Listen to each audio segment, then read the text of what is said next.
Hi there, folks. Welcome back to Rich Review. In the latest of TV that I want to review for you guys, I just finished off watching the 10 episode season 3 of Designated Survivor. And after first 2 seasons on ABC canceled this due to lackluster ratings and increased budget, then it was announced several weeks later that season 3 would be picked up by Netflix. And in an era of increased fandom and passionate fandom, we're all like, save our show, Netflix! Save our show, Amazon! Or save our show, some other streaming service. I don't know if there's an intense fandom around Designated Survivor. There is.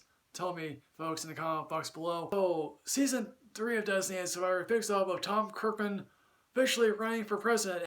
He has a tremendous hurdle ahead of him because no president outside of George Washington has ever been independent winning for president. And of course, he hires a campaign manager who is all fire and bluster, who's willing to do the dirty work for everyone else. At least at one point, she tells him, this requires ruthlessness, and you don't necessarily have it, although, again, most campaign managers probably will do the dirty work, or thankfully that's what sewer PACs do these days.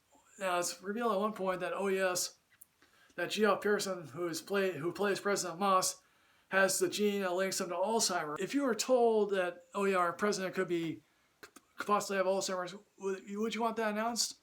Clearly someone in the campaign does, because that's obviously leaked. Yes, Tom Kirkman comes in with a certain set of ideals, and over the course of the show has come to realize, ideals are nice, but that doesn't necessarily get the things done here. Now, a couple of people are not back, including one of the kids, and I'll get to that later. A couple of new people pop up. One here is a love interest for the Aaron Shore character. And yes, Anthony Edwards shows up as the chief of staff here. He married up, obviously, in life. Sadly, his wife is addicted to opioids in a much more timely subject matter. In the ultimate act of revenge, he does something, and no other person, and of course, this being Designated Survivor, this person manages to get away with this, but any other person at the end of the season who does what he does, he would have gone to jail. Now, over the course of the previous 2 seasons, we had a lot of crisis of the weeks here. Thankfully, in season 3, that is pushed to the margins. There are really only a couple of these, one of which involves Saudi child marriage, which, hey look, there you go. Now, of course, this wouldn't be Designated Survivor without a political thriller element. The political thriller part of it involves Maggie Q once again, and God bless Maggie Q because she looks like she's gung-ho for this. She tracks down a biohacker.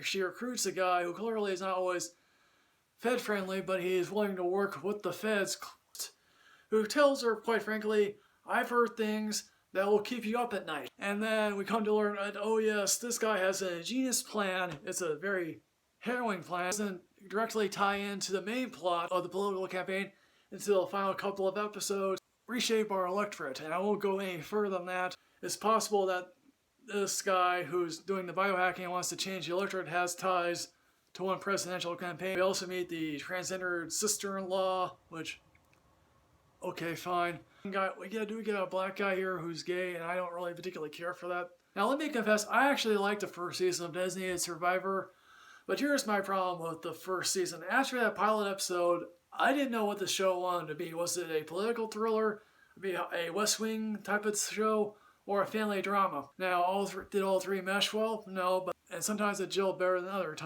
I can hardly tell you anything about season 2 other than Natasha McEnroe died, and the 25th Amendment, the common theme of all political shows involving presidency, was brought up again. Season 3, for me, is a much more focused and lasered-on approach season. I think, thankfully, it has to do something with that fact it was 10 episodes long, and that there's a new showrunner, and I think this might be the 5th showrunner in 3 seasons. So, quite frankly, biohacking, if you actually think about biohacking, it's a disturbing subject because eugenics has always been alive and well. Here's the thing, folks. I believe that most TV shows cannot sustain themselves for 22 episodes. I think Netflix has it correct. Do 10 to 13 episodes. Don't go anything beyond that. Or interviews with people, real people apparently, because that's what the showrunner did, explaining them why they're so disillusioned by the political process. So folks, Designated Survivor is a season of television that I wouldn't want to miss. I hope there's a season 4, because if season 3 is like this, I would definitely want to wait to see what season 4 happens. So folks, Designated Survivor season 3. Have you seen this? What did you think? Please put everything in the comment box below, folks. As always, folks, like, comment, subscribe, urge yourself of knowledge. I'll see you next time, folks. Yes, hooray.